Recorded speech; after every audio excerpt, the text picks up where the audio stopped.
Tottenham 5-1 winners at home against Newcastle. Shaka Hislop with us here to discuss. Shaka, Spurs with 5 different goal scorers today, 3 huge points. Really impressive, especially in that second half. Yeah, listen, Spurs were simply outstanding. And as much as it started well, it was a little bit of a surprise that Newcastle took the lead, which I know we'll talk about. I thought the response from Spurs was just something else. The way they replied so soon after and then just continued building. Even when this game was won, there was nothing about them that dropped at all. And fully deserving of the 5. And 5 goals, I might add, against the Newcastle team that had been trending in very much the right direction. And yet you cannot argue with this result. Shaka, speaking of trends, we've seen Spurs over the last couple months. Win, loss, nothing consistent. They've now strung together 3 straight victories. Do you feel like Antonio Conte has finally figured this team out? Let's hope so. And listen, there isn't a cliche in football that you're being Spursy for a reason.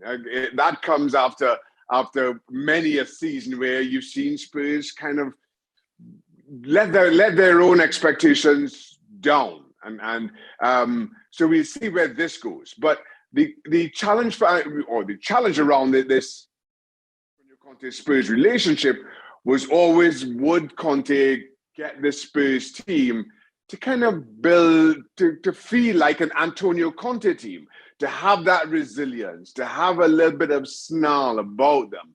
And what you've seen over the last 3 weeks is exactly that. You've seen a good side of Spurs. You've seen Antonio Conte continue to be animated on the sidelines. And it feels like this team is taking on his personality. Though I will add, 5 weeks ago, we wondered if Spurs' personality was getting the better of Antonio Conte. So for right now, in terms of that top 4 race and everything that's going on with it, right there in North London, it's great to see Spurs in this kind of form. As a neutral, it's great to see Spurs in this kind of form. Shaka, you're a goalie. I got to ask you about Hugo Lloris. Is he at fault on the Newcastle goal? And beyond that, how much of a concern is he in a top 4 race where, as you mentioned, there's not going to be a lot of margin for error? Yeah, listen, I think Hugo Lloris at his best was one of the best goalkeepers in the world and has the accolades to prove it. But I just feel that he has been on a downward trend, since we're talking about trends so much, for quite a while. And I'm really surprised that Spurs hadn't replaced him in the last couple of years. I could have made that argument 2 years ago that Spurs should have gone in a different direction, a younger direction, get somebody coming through. But then it's hard when Hugo Lloris as captain and everything that he's been for this club, World Cup winner. It's hard to say, Hugo, your time has come. But errors like this, kind of spotted in between some of the brilliant saves that he occasionally produces, just makes that argument. And I'll be really surprised again if we're talking about Hugo Lloris as being Spurs' starting keeper for next season. In the greater context around this top 4 race, and we have to look at everything with Spurs and the other clubs involved around a big picture as to who they are. When you look at the contenders for that top 4, we're talking Arsenal and Ramsdale, Manchester United and David De Gea, who was outstanding yesterday. You're talking Chelsea and Edouard Mendy, who maybe didn't have his best performance for Chelsea yesterday, but in my mind is still one of the top 5, if not top 3 goalkeepers in the world.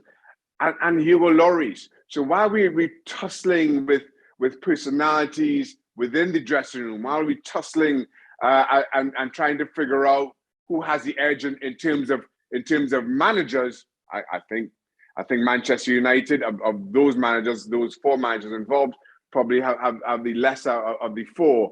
I don't think there's any question that in terms of goalkeepers, Spurs find themselves bottom of that 4-team table.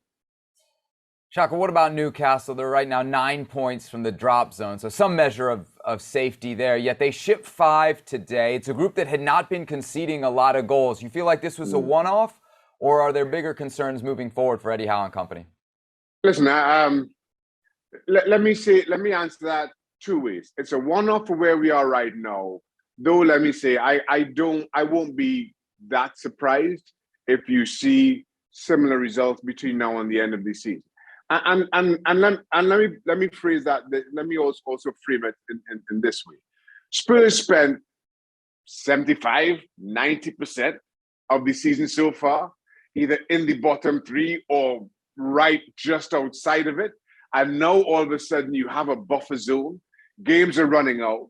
The teams down in the bottom three don't really look like they can put together any kind of a winning run. You kind of starting to think that you're safe now.